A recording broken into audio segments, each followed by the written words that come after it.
Good afternoon from Yummy Bee TV. Wishing you all well today, sending loads of love as usual.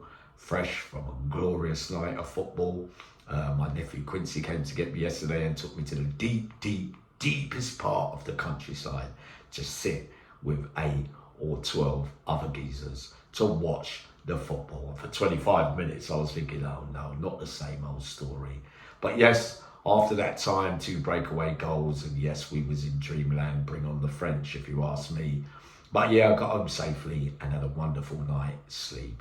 Now, Scotland, Ireland, been asking me for quite some time, come on Yummy, you give the English, you give London, you give various other cities. Come on, you met loads of Scottishmen over the years and many Irishmen.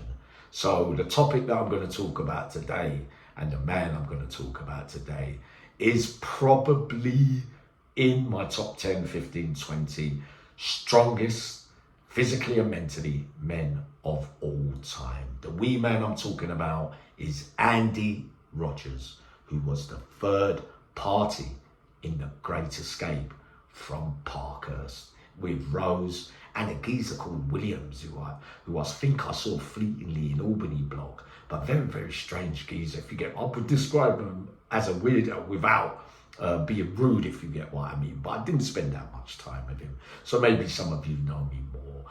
But one background bit to the beginning of the escape, allegedly, if you get what I mean, that Rose told Andy Rogers that he could fly a plane. No, he couldn't. Apparently to Andy Rogers, when they got out, blah it was a whole heap of waffle and a whole heap of flannel, if you get what I mean. And over the years, Andy Rogers has said to a few, allegedly, that when I get my hands on him, I am gonna rip his head off. A little background to this geezer called Andy Rogers, right? I think he was doing a life sentence.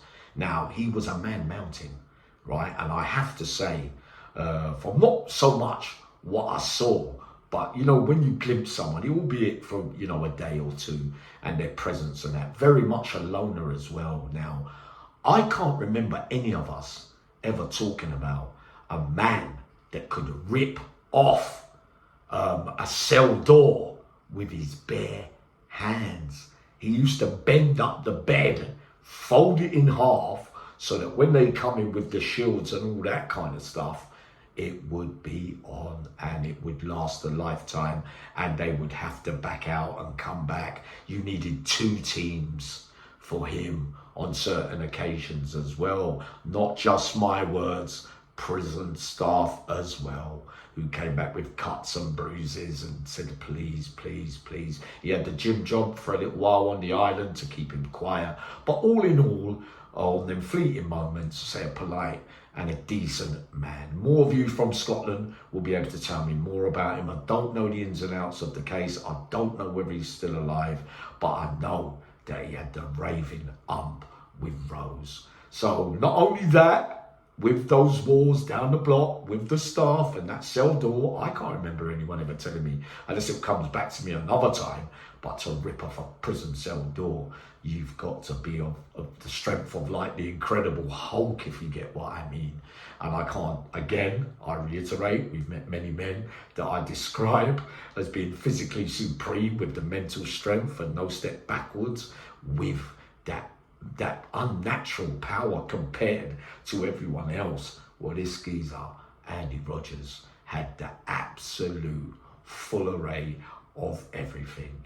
Now, on another such occasion, in the changing room in Parkhurst as well, it kicked off. There was all right. So some of the Irishmen that I will get round to talking about now, I'm hearing, rest in peace, Tommy Mulligan, right? I think his first name was Tommy, but his surname was Mulligan, definitely. I mean, he might have been IRA, I can't remember, allegedly. And a geezer, an Irish geezer called Kinsella as well, round about that time as well. And on the wing at that time, Build a Bomb, the Arifs, you know, all that, everybody was around. I'll do a video about Build a Bomb and the Arifs in a minute, and his relationship with them as well. But in my top 15, top 20 Scottish men of all time. I'm not talking about, you know, famous for being a gangster and that kind of stuff. Maybe he was, I don't know.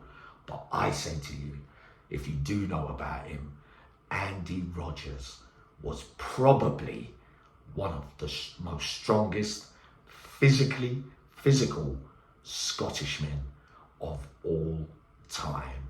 And that comes from the real high places on both sides. So yeah, I will get round to top 10s and 20s as time goes on, and with the Irish as well. I've got to be careful, of course, with the way that I word it. You know I know how to word things anyway without getting anyone into too much trouble, if you get what I mean.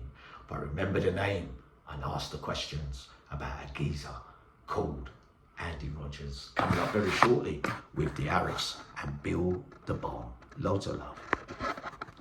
Loads of love.